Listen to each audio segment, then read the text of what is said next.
Hello दोस्तों, कैसे हैं आप सब। मैं हूं प्रणब और आप देख रहे हैं हमारा चैनल स्टडी 16 पर आज हम लोग देखेंगे डॉक्टर हरी सिंह और यूटीडी एंट्रेंस पेपर जो आपका होना है अभी, उसका लेक्चर 1। इसमें BA BEd, BA LLB, BA LLB और अदर आर्ट्स ग्रुप के लिए यह वीडियो महत्वपूर्ण है और बीएससी बीकॉम और अलग के लिए, उन अलग सब्जेक्ट के लिए मैं वीडियो शाम को अपलोड करूँगा। तो इसमें हम क्या जानेंगे, इसलिए इन सब्जेक्टों के लिए महत्वपूर्ण है। इस वीडियो में हम लोग कॉन्स्टिट्यूशनल प्रोविजन देखेंगे, संविधान के क्वेश्चन देखेंगे, प्रीवियस ईयर पेपर देखेंगे, कैसे क्वेश्चन संविधान के या पॉलिटी के आते हैं और कॉन्स्टिट्यूशनल हिस्ट्री से कैसे क्वेश्चन आते हैं, क्योंकि आपको पता है संविधान से 8 से 10 क्वेश्चन आते हैं और जो बच्चों को करने में प्रॉब्लम होती है। लेकिन हम प्रीवियस ईयर के पेपर देखेंगे, जानेंगे इस वीडियो में कैसे क्वेश्चन आते हैं, साथ ही साथ इम्पोर्टेंट क्वेश्चनों को भी देखेंगे।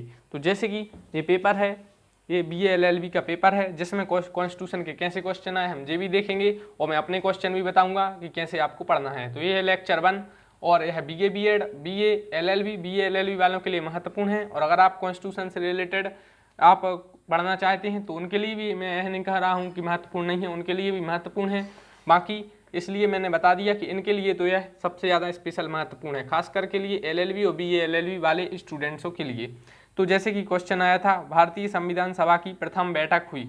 इसमें ऑप्शन थे 10 जून, 9 दिसंबर, 26 नवंबर या 26 दिसंबर। तो 9 दिसंबर 1946 से यह बैठक शुरू हुई थी भारतीय संविधान की। और एक क्वेश्चन पूछा गया था कि रेगुलेटिंग एक्ट कब पारित हुआ, तो 1773 में। अब यही क्वेश्चन रिपीट होगा कि नहीं, यह गारंटी नहीं है। बाकी इनसे कैसे क्वेश्चन आते हैं वो हम देखेंगे। तो वीडियो को कर रहे हैं अब शुरू। तो हम इस वीडियो में क्या क्या देखेंगे, कॉन्स्टिट्यूशनल प्रोविजन देखेंगे, प्रीवियस ईयर पेपर देखेंगे, कैसे क्वेश्चन आते हैं, आईएमपी क्वेश्चन देखेंगे, संविधान के पूरे क्वेश्चन आज देख लेंगे ज़्यादातर। तो नेक्स्ट वीडियो हमारी नेक्स्ट टॉपिक पर होगी, क्योंकि हर दिन अब हम लोग एक सीरीज चालू कर रहे हैं। तो हम लोग शुरू करते हैं। संविधान देखेंगे, जानेंगे संविधान में कितने आर्टिकल हैं, कितनी अनुसूची हैं और भी क्या क्वेश्चन किस प्रकार से आ रहे हैं। तो आप प्लीज़ चैनल को कर दें सब्सक्राइब और दबा दें बेल आइकन, और आप अपने क्वेश्चन कमेंट में पूछ सकते हैं। जैसे कि बीए एलएलबी में एंट्रेंस में यह पूछा गया था कि फंडामेंटल राइट किस पार्ट में है। फंडामेंटल राइट मतलब होता है मूल अधिकार। हिंदी मीडियम वाले स्टूडेंट्स को कोई प्रॉब्लम हो तो कमेंट कर सकते हैं। फंडामेंटल राइट्स का मतलब होता है मूल अधिकार। मूल अधिकार संविधान के किस भाग में है।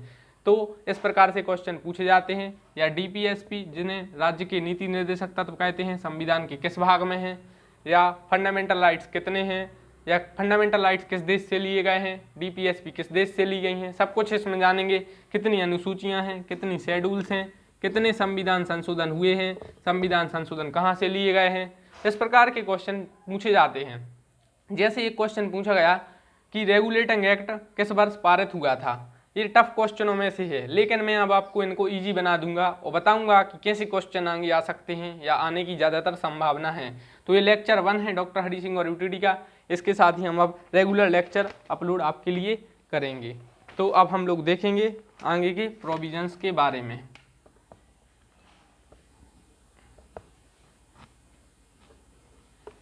तो जैसे कि 1773 में आया था रेगुलेटिंग एक्ट। ये क्वेश्चन पूछ लिया गया है एंट्रेंस एग्जाम में, लेकिन यह रिपीट हो सकता है। तो आपको यह तो पता होना ही चाहिए रेगुलेटिंग एक्ट कब आया, 1773 में। अब उसके बाद 1784 में आया पिट्स इंडिया एक्ट। 1784 में कौन सा एक्ट आया, क्वेश्चन आएगा तो कौन सा एक्ट आया, Pitt's India act. Pitt's India act 1784 में आया। जैसे कि एंट्रेंस में पूछ लिया गया कि रेगुलेटिंग एक्ट कब आया, 1773। अब पूछ लिया जा सकता है पिट्स इंडिया एक्ट कब आया। ऑप्शन में 1773 देंगे, 1784 दे देंगे, 1781 दे देंगे या 1700 कुछ दे देंगे। तो इसका राइट आंसर क्या है, पिट्स इंडिया एक्ट कब आया, 1784 में। तीसरा है मार्ले मिंटो रिफॉर्म कब आया। यह क्वेश्चन पूछा जा सकता है, इंपॉर्टेंट क्वेश्चन है, पीएससी तक में है, एग्जाम क्वेश्चन पूछे जा चुके हैं। 1909 में कौन सा एक्ट आया, तो वो आया मार्ले मिंटो रिफॉर्म। कौन सा एक्ट आया, Morley Minto reform. Morley Minto reform कब आया, तो यह 1909 में आया। तो इस प्रकार से क्वेश्चन आ जाते हैं। अब 1919 में कौन सा एक्ट आया, तो Montagu Chelmsford reform. Montagu Chelmsford reform आया। मॉन्टेग्यू चेम्सफोर्ड रिफॉर्म कब आया, तो 1919 में आया। तो जैसे हमने देखा कि रेगुलेटिंग एक्ट 1773 में आया। पिट्स इंडिया एक्ट कब आया, 1784 में। मार्ले मिंटो रिफॉर्म कब आया? 1909 में। मॉन्टेग्यू चेम्सफोर्ड रिफॉर्म कब आया? 1919 में। गवर्नमेंट ऑफ इंडिया एक्ट कब आया? 1935 में। इस प्रकार से क्वेश्चन पूछ लिए जाते हैं। अब आपको मैं अगर एक बात बताऊंगा तो आप लोग चौंक जाएंगे कि ये सारे क्वेश्चन पूछे जा चुके हैं। जी हाँ दोस्तों, ये सारे क्वेश्चन पूछे जा चुके हैं। एक क्वेश्चन जैसे यह पिछली बार पूछा गया कि रेगुलेटिंग एक्ट आया, तो अगली बार आ जाएगा कि पिट्स इंडिया एक्ट कब आया, फिर मार्लिमेंटो आ जाएगा, या ये गवर्नमेंट ऑफ इंडिया एक्ट 1935 में एलएलबी के एग्जाम में आया है अगर, तो बीएलएलबी में भी आ सकता है। इस प्रकार के क्वेश्चन आ जाते हैं। तो आज से हम लोग सीरीज चालू कर रहे हैं, हर दिन आपके लिए इंपोर्टेंट क्वेश्चन देखेंगे डॉक्टर हरि सिंह गौर यूनिवर्सिटी के। अब हम लोग बात करेंगे कुछ संविधान के इंपोर्टेंट क्वेश्चनों की और संविधान के बारे में कुछ जानकारी जानने का प्रयास करेंगे। मैं पहले भी बता रहा हूँ, यह वीडियो में एंट्रेंस के पॉइंट ऑफ व्यू से बना रहा हूँ, क्योंकि संविधान की हम डिटेल वीडियो बना चुके हैं यूपीएससी के पॉइंट ऑफ व्यू से। अब हम लोग यह जान चुके हैं कि फंडामेंटल राइट्स होता है मतलब मूल अधिकार। मूल अधिकार किस भाग में है? संविधान के पार्ट 3 में है। यह याद रखना है। BA-LLB 2018 दोस्तों 2018 के एंट्रेंस में आया हुआ क्वेश्चन है कि फंडामेंटल राइट्स किस पार्ट में है। फंडामेंटल राइट से अब कितने क्वेश्चन बनते हैं सब देखेंगे। फंडामेंटल राइट से जनरली एक क्वेश्चन आता है, फंडामेंटल राइट्स किस देश से लिए गए? तो वो लिए गए हैं यूएसए। यूएसए तो आप जानते हैं यूनाइटेड स्टेट्स ऑफ अमेरिका, यह अमेरिका ही है, वो यूनाइटेड स्टेट्स ऑफ अमेरिका की बात कर रहे हैं। इसकी राजधानी पूछी जाती है तो वाशिंगटन डीसी आपको पता है। डोनाल्ड ट्रंप राष्ट्रपति हैं, चुनाव होने हैं राष्ट्रपति के, इसलिए यह महत्वपूर्ण क्वेश्चन है, यह आ सकता है 5 स्टार यह क्वेश्चन है। तो फंडामेंटल राइट्स किस पार्ट में है? संविधान के भाग 3 में है। किस देश से लिए गए? यूनाइटेड स्टेट्स ऑफ अमेरिका से लिए गए। क्या फंडामेंटल राइट्स में परिवर्तन हो सकता है? यह क्वेश्चन आ सकता है, बिल्कुल संशोधन हो सकता है। अब हम देखेंगे नेक्स्ट क्वेश्चन। नेक्स्ट क्वेश्चन है फंडामेंटल ड्यूटी किस पार्ट में है? फंडामेंटल ड्यूटी है पार्ट 4A में, और यह किस देश से ली गई हैं? यूएसएसआर, या आप रसिया लिख लीजिए तो बढ़िया है, क्योंकि यूएसएसआर अब नहीं है, तो रसिया इसका राइट आंसर है। जब फंडामेंटल राइट से पिछली बार क्वेश्चन आया तो इस बार क्वेश्चन आएगा फंडामेंटल ड्यूटी से। फंडामेंटल ड्यूटी से क्वेश्चन आता है कि किस पार्ट में है संविधान के? तो पार्ट 4A में है। संविधान में फंडामेंटल ड्यूटी किस पार्ट में है? पार्ट 4A में है। किस देश से मूल कर्तव्य लिए गए? तो रसिया या रूस से लिए गए। रूस की राजधानी पूछ ली जाती है सबसे ज़्यादा, रूस की राजधानी है मॉस्को, ये आपको पता होगी और यह पता रखना जरूरी है, क्योंकि रूस एक भारत का मित्र देश है और आपके लिए यह जानना जरूरी है। AK-47 नाम आपने सुना होगा, वो रसिया की है, और अभी भारत S-400 भी रसिया से ले रहा है। इस प्रकार से यह क्वेश्चन आ सकता है कि S-400 भारत किस देश से ले रहा है। दो फंडामेंटल ड्यूटी हो गई। अब आता है क्वेश्चन डीपी फंडामेंटल ड्यूटी से एक और, कितनी फंडामेंटल ड्यूटी हैं? कितने मौलिक कर्तव्य हैं? कितने मूल कर्तव्य हैं? सॉरी, मौलिक तो अधिकार होते हैं और मूल कर्तव्य होते हैं। अगर मैं थोड़ी कुछ गलती कर दूं तो आप मुझे बता सकते हैं, क्योंकि मैं टीचर नहीं हूं, मैं जनरली आपकी की तरह हूं और आपको पढ़ाना चाह रहा हूं। फंडामेंटल ड्यूटी पार्ट 4 में है। कितनी फंडामेंटल ड्यूटी हैं? तो 11 फंडामेंटल ड्यूटी हैं। पहले जब संविधान लागू हुआ था तब मूल कर्तव्य नहीं थे, तब और कहाँ से ली गई? रसिया से ली गई। यही क्वेश्चन आते हैं। पहले 10 थी, बाद में 11वीं जोड़ी गई 86वें संविधान संशोधन 2002 से। यह मैं डिटेल में बता दिया, यह एंट्रेंस में जनरली नहीं आएगा, लेकिन आता यही है। फंडामेंटल ड्यूटी कितनी है? तो 11 फंडामेंटल ड्यूटी हैं।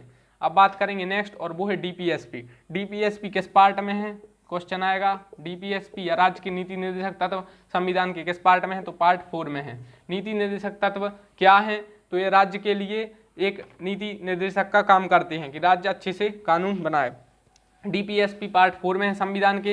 इन्हें directive principle of state policy कहते हैं। सबसे ज़्यादा पूछा गया है, इसके फुल फॉर्म पूछ लिया जाता है कि डीपीएसपी का फुल फॉर्म क्या है?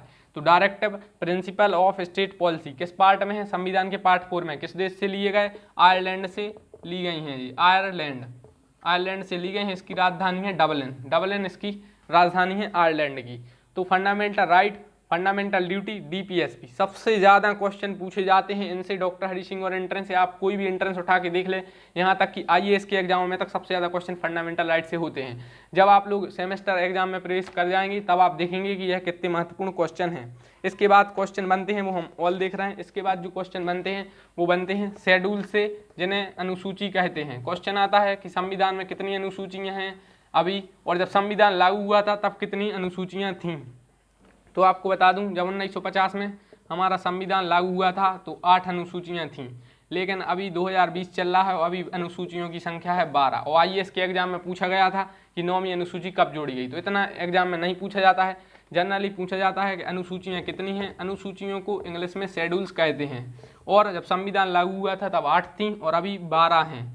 अब सबसे ज़्यादा क्वेश्चन आता है वो हम आप लोगों को बता रहे हैं कि 8th शेड्यूल में कितनी लैंग्वेज हैं, 8वीं अनुसूची में कितनी भाषाएं हैं, तो 22 भाषाएं हैं। इसके लिए मैं 8th शेड्यूल की एक अलग वीडियो बना चुका हूं, ऑल वीडियो को मैं डिटेल में पढ़ा चुका हूं। बस इस वीडियो में मैं आपको कुछ क्वेश्चन करवा रहा हूं और मैं सिर्फ आपको बता सकता हूं, आपको आगे की पढ़ाई खुद करनी है। हर दिन हम लेक्चर सीरीज ला रहे हैं 13 तारीख तक, और इसके बाद हम BSc और BCom वाले स्टूडेंट्सों के लिए लाएंगे। तो अब एक और क्वेश्चन आता है कि संविधान की आत्मा किस आर्टिकल को कहा जाता है। तो आप लोग शायद यह जानते होंगे कि संविधान की आत्मा किस आर्टिकल को कहा जाता है। किसने कहा, यह भी पूछ लिया जाता है जनरली। तो संविधान की आत्मा या सोल ऑफ द कॉन्स्टिट्यूशन किसको कहा जाता है, तो आर्टिकल 32 इंपोर्टेंट है यह आर्टिकल, ध्यान रखिए। आर्टिकल 32 को संविधान की आत्मा कहा जाता है और डॉक्टर भीमराव अम्बेडकर ने इन्हें कहा था।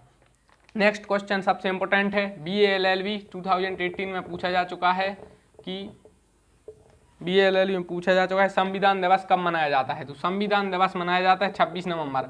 आप लोगों में से ज़्यादातर विद्यार्थी सोच रहे होंगे कि इसका राइट आंसर 26 जनवरी होगा, लेकिन नहीं है, क्योंकि काफ़ी बच्चे यह क्वेश्चन गलत कर आ सकते हैं। आप गूगल पर देख लीजिए कि संविधान दिवस कब मनाया जाता है, 26 नवंबर इसका राइट आंसर है। एक और क्वेश्चन आ सकता है कि सुशासन दिवस कब मनाया जाता है। ये आप लोग मुझे कमेंट कर बताएंगे, आप लोग खुद सर्च कीजिए, क्योंकि आपकी भी कुछ जिम्मेदारी बनती हैं।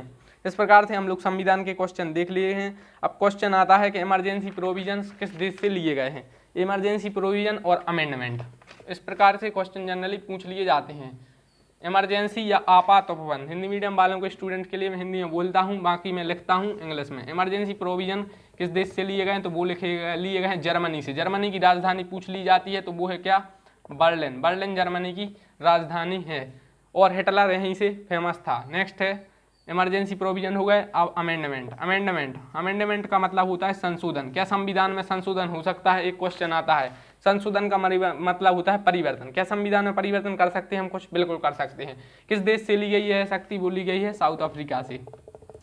साउथ अफ्रीका एक ऐसा देश है जहाँ की 3 राजधानियाँ हैं, और आप लोग AB डिविलियर्स और फाफ डू प्लेसेस को तो जानते होंगे अगर आप क्रिकेट खेलते हैं तो इससे रिलेटेड हम क्वेश्चन देख चुके हैं। अब हम थोड़ा कुछ जान लेते हैं इंपोर्टेंट क्वेश्चन जो इस वर्ष के एंट्रेंस एग्जाम, जो किसी भी एंट्रेंस में आ सकते हैं। अब मैं पर्टिकुलर नहीं बता रहा हूँ, या किसी भी एंट्रेंस एग्जाम में आ सकते हैं। जैसे कि जनगणना अब कब होनी है, जनगणना अब कब होनी है। नेक्स्ट जनगणना अब कब होनी है, 2011 में हुई थी, अब 2021 में होनी है। इससे पहले कब हुई थी यह क्वेश्चन आ जाता है, तो 2011 में हुई थी। उसके बाद जो नेक्स्ट क्वेश्चन है वो है UCC क्या है। UCC का मतलब होता है, फुल फॉर्म पूछा गया था एक बार UCC का फुल फॉर्म होता है uniform civil code. Uniform civil code का मतलब होता है समान नागरिक संहिता होता है। शायद आप हिंदी मीडियम वाले चेक कर लिए। यह आर्टिकल 44 में है भारत के संविधान में। भारत के संविधान में आर्टिकल 44 में ही UCC है, या यूनिफॉर्म सिविल कोड को बताया गया है। नेक्स्ट क्वेश्चन आता है कि कितने संविधान संशोधन हो चुके हैं अभी तक, तो 103 संविधान संशोधन हो चुके हैं। और लोग जो 9 दिसंबर 1946 को संविधान सभा की प्रथम बैठक हुई थी, ये तो हम जान चुके हैं। और एक क्वेश्चन आता है कि क्या प्रीएम्बल या प्रस्तावना में परिवर्तन हो सकता है, तो बिल्कुल परिवर्तन हो सकता है। एक और क्वेश्चन, मध्य प्रदेश में कितनी सेंट्रल यूनिवर्सिटी हैं, how many central university are there in the MP, तो there are 2 central university and doctor Hari Singh university is one of the oldest university of Madhya प्रदेश।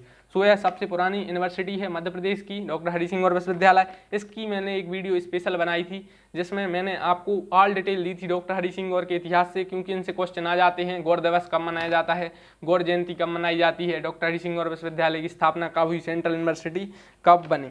तो अब हम लोग देखेंगे प्रीवियस ईयर का पेपर। ये मैं कुछ पेपर देख रहा हूँ जिस प्रकार के क्वेश्चन आए। जैसे एक क्वेश्चन आया था रेगुलेटिंग एक्ट कब पारित किया गया, ये मैं आपको बता चुका हूँ 1773 में। नेक्स्ट क्वेश्चन था भारतीय संविधान सभा की प्रथम बैठक कब हुई, तो 9 दिसंबर 1946 को। भारत के संविधान की प्रारूप समिति के अध्यक्ष कौन थे, तो डॉक्टर भीमराव अम्बेडकर थे। यह है मैं पेपर देख रहा हूँ। इस प्रकार से आपके एंट्रेंस में पूछे जाते हैं। भारत में संविधान दिवस कब मनाया जाता है, तो 26 नवंबर को मनाया जाता है। इस प्रकार से क्वेश्चन यह पूछा गया था कर्क रेखा किस राज्य से नहीं गुजरती, तो ये मैं एक वीडियो अलग बना चुका हूँ। कर्क रेखा मध्य प्रदेश के 8 राज्यों से होकर, मध्य प्रदेश नहीं, देश के 8 राज्यों से होकर गुजरती है। और मध्य प्रदेश के कितने जिलों से होकर कर्क रेखा गुजरती है, यह एक इंपॉर्टेंट क्वेश्चन है, आ सकता है। और तो और यह भी पूछा गया था एक बार शायद BBA MBK में कि मध्य प्रदेश में कितनी स्मार्ट सिटी हैं, तो यह वीडियो मैं भी बना चुका हूँ। मैंने स्पेशल वीडियो आपके लिए बनाई है, आप लोग जाकर देख सकते हैं। तो कर्क रेखा को ही इंग्लिश में ट्रॉपिक ऑफ कैंसर कहते हैं। ये मध्य प्रदेश के कितने जिलों से होकर गुजरती है, 14। यह क्वेश्चन अभी पूछा नहीं गया है, लेकिन पूछे जाने की संभावना है। यह मध्य प्रदेश सिविल जज एग्जाम में पूछा जा चुका है। नेक्स्ट है कि निम्नलिखित संस्थाओं में से कौन सी संस्था देश में मौजूदा कानून में संशोधन कर सकती है? तो संसद के पास यह अधिकार होता है कि वो संविधान में संशोधन कर सकता है। इस प्रकार से यह क्वेश्चन पूछे गए। भारतीय संसद के 2 सदन हैं, तो यह आप जानते हैं, एक तो होता है राज्यसभा और एक होता है लोकसभा। एक होता है राज्यसभा और एक होता है लोकसभा, और राज्यसभा को ही उच्च सदन कहा जाता है। सबसे ज़्यादा पूछे जाने वाला क्वेश्चन है डॉक्टर हरि सिंह यूनिवर्सिटी में कि उच्च सदन किसको कहा जाता है? उच्च सदन राज्यसभा को कहा जाता है और लोकसभा को निम्न सदन कहा जाता है। कई बार बच्चे हैं कन्फ्यूजन में गलत कर देते हैं, लेकिन ये राइट आंसर है। और लोकसभा का जो मेंबर होता है वो 5 साल के लिए होता है और राज्यसभा का 6 साल के लिए। सबसे ज़्यादा बार यह क्वेश्चन पूछा गया है। और पूछा जाता है कि राष्ट्रपति के लिए कितने साल का होना जरूरी है? तो 35 साल के होना राष्ट्रपति के लिए जरूरी है और सांसद 25 साल। यह क्वेश्चन पूछ लिया जाता है। तो 35 वर्ष राष्ट्रपति के लिए है, जिसे प्रेसिडेंट कहते हैं। अभी के राष्ट्रपति कौन है? तो रामनाथ कोविंद हैं। और 25 साल है जो वो सांसद के लिए होती है। इस प्रकार से यह क्वेश्चन पूछे जाते हैं। तो प्रीवियस ईयर के पेपर देखकर हमें काफ़ी कुछ समझ में आता है कि क्या हम पढ़ रहे हैं और क्या हमें पढ़ना है। नेक्स्ट वीडियो में भी हम लोग देखेंगे। एक क्वेश्चन था, भारत में सबसे लंबी तटरेखा वाला राज्य है, तो यह राज्य गुजरात है। Gujarat is right answer. Gujarat की राजधानी गांधीनगर है। और आप लोग इस प्रकार से क्वेश्चन आ जाते हैं। तो जैसे आप लोग नदियों के पूछ लिए जाते हैं, मध्य प्रदेश की सबसे लंबी नदी कौन सी है, भारत की सबसे लंबी नदी कौन सी है, या नर्मदा नदी का उद्गम कहाँ पर है, और LOC और LAC के फुल फॉर्म पूछ लिए जाते हैं। LOC का होता है लाइन ऑफ कंट्रोल और LAC का होता है line of actual control. LOC और LAC सबसे ज़्यादा इस बार पूछे जाने की संभावना है। इसका मैं आपके लिए कारण बता रहा हूँ, क्योंकि अभी भारत चीन विवाद चल रहा है, इसलिए LOC और LAC का फुल फॉर्म पूछा जा सकता है। तो मैंने यह इसका अभी आप चेक कर लीजिए गूगल पर, मुझे क्लियर नहीं है, लेकिन शायद LOC का फुल फॉर्म होता है लाइन ऑफ कंट्रोल और LAC का होता है लाइन ऑफ एक्चुअल कंट्रोल। तो C for control, L for line, L से लाइन और C फॉर कंट्रोल सब में है। बस यहाँ पर लाइन ऑफ कंट्रोल, यहाँ पर line of actual control. LOC question आता है किस देश के साथ भारत की कौन सी सीमा है, तो जो LOC है वो शायद पाकिस्तान से है, LAC है वो चाइना से है। एक और क्वेश्चन आता है कि रेड क्लिफ रेखा, जी हाँ दोस्तों, यह तो इसी में पूछा जा चुका है, एंट्रेंस की मैं बात करता हूँ। रेड क्लिफ रेखा किन 2 देशों के बीच स्थित है? तो रेड क्लिफ रेखा एक भारत और एक पाकिस्तान के बीच में स्थित है। तो भारत की राजधानी दिल्ली है और पाकिस्तान की शायद इस्लामाबाद है, आप चेक कर लीजिए। और मैकमोहन रेखा किन 2 देशों के बीच स्थित है? तो मैक और मोहन, तो यह है भारत और चाइना के बीच, भारत और चाइना के बीच। तो अब हम लोग मिलेंगे नेक्स्ट वीडियो में। अगर आपको कुछ डाउट हो तो आप कमेंट कर सकते हैं। और मैं आपको एक बात और बता दूं कि अगर आपको कोई डाउट हो तो आप कमेंट करिए। नेक्स्ट वीडियो में लेक्चर 2 देखेंगे और हम BSc के लिए भी जल्द से जल्द मिलेंगे। आप लोग कमेंट कर सकते हैं। Thanks for watching the video. Thank you.